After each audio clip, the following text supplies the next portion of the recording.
okay, maybe I overpraised this movie a little bit in my Best Movies of 2021 review, but could you blame me? That was the year I had to give out 6 zeros. 6. You know how bad that is? 6 zeros. And only, one or two movies out of that entire list were a 2 out of 10. The rest was a 1 or lower. 2021 was a really bad year for movies, that's what I'm saying. So please excuse me for overrating this the first time. Would it still be on that list? Oh, absolutely, without a doubt. Would it still be number 2 on that list? Probably not. It would probably bump down to maybe like number 4. But it is still one of the best movies of 2021 by a freaking mile, and we're going to talk about why. And this is the last of the My Hero Academia movies we have to talk about before the new one comes out.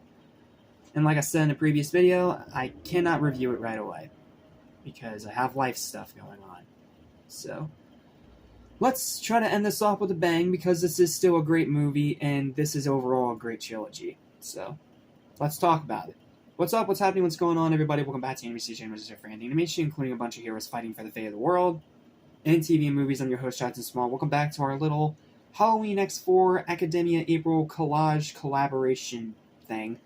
And we are on the final of the previously released movies in the My Hero Academia series, World Heroes Mission. Originally, back in my Best Movies of 2021 video from my other channel, Luminous Saiyan 27, this was my number 2 movie of the year. Now, I admit, watching it again now, that was probably me overrating it a small bit. But it would still be on that list. Probably just further down, like number 4, maybe number 3. But because I sat through so many bad movies that year, I was a little blinded by the fact that it was just something good for once. You know, kind of like this year with all these terrible sequels. So, if I overpraised this movie a little bit in that video, I apologize. Not to mention that video was bad. That video was bad, and I have to remake it eventually. So, let's talk about World Heroes Mission and why I still think it's a great movie. Here's my review. It's a lot shorter than the other two because there's a lot less to say without going into spoilers. Hope you enjoy. For those who don't remember, this movie was pretty high on my best list from 2021, and had it not been for Spider-Man No Way Home, it would have been number 1 easily. Though like I said, nowadays, I'd bump it down to number 4. However, I haven't watched it again until now because of life stuff, but with the 4th one days away, it's time to revisit it and see how it holds up today.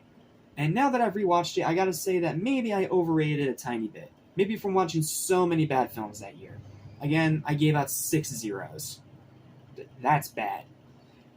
And being desperate for anything good. But I did notice a few more issues this time around that we do need to talk about. It's still a great movie, don't get me wrong. But I'd honestly say that the second movie is the best of the 3, soon to be 4, movies in this series.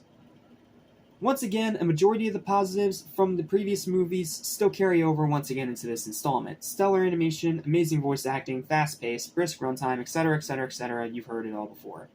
Also, some really cool nude suit designs for Deku, Bakugo, and Todoroki. The blackout designs, as I like to call them, because it pretty much simplifies the designs and makes them one color, and then the rest of it's black.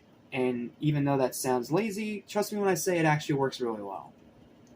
Not to mention in this movie, the one thing I'll give away about this movie is that the heroes are framed for something they didn't do. So now they have to kind of work under the radar, which is why they have these different costumes. It works well in the movie, and the costumes themselves look pretty cool. I especially really love Deku's. Like, what a way to really extenuate that black color scheme. It looks so cool, and the green just pops out even more against it. So, yeah, I have no complaints about the suits. They're all really damn cool in this movie. But this movie does have 2 pretty big issues. One that was not fixed from the previous installment, the underwhelming villains, for the 2nd time in a row. You're next, please fix this problem.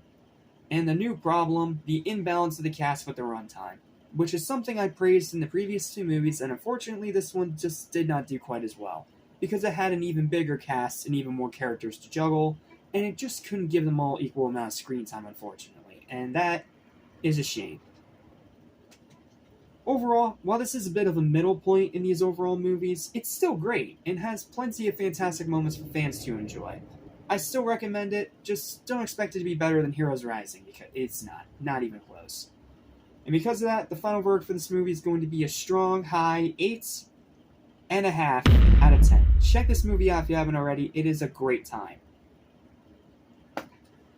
Well, that's it, and that's the last video that I'm filming before I have to go on my little hiatus for the weekend for life stuff. So thank you guys so much for watching, and I'll see you in the next review. Listen on to forget, so listen and you won't regret. Be true to yourself, don't miss your chance, and you won't end up like the fool who ripped his pants.